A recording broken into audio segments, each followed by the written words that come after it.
மானியம் கிடைக்கும்.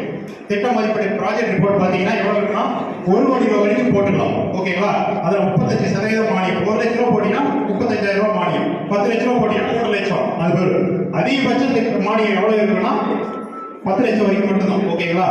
இதில் வந்து பார்த்தீங்கன்னா ஒன்றிய அரசு கொடுக்குற மாநில 60% வந்து ஒன்றிய அரசு கொடுக்குறாங்க, 40% வந்து நம்ம மாநில அரசு கொடுக்குறாங்க. ஓகே, ரெண்டு பேரும் இன்க்ளூட் பண்ணி தான் கொடுக்குறாங்க. 60% நாம 40%.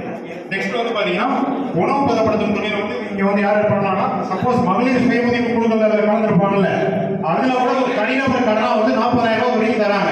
இப்படி மகளிர் சுய உதவி குழுக்கள் சேர்ந்து உணவு பதப்படுத்தும் தொழில் செஞ்சிருந்தாங்கன்னா அதை காரணம் காட்டி அவங்க தனிநபர் கடனா 40,000 வரைக்கும் வாங்கிக்கலாம். யார் மூலியமா வாங்கிக்கலாம்? மகளிர் சுய உதவி குழு மூலியமாவே வாங்கிக்கலாம்.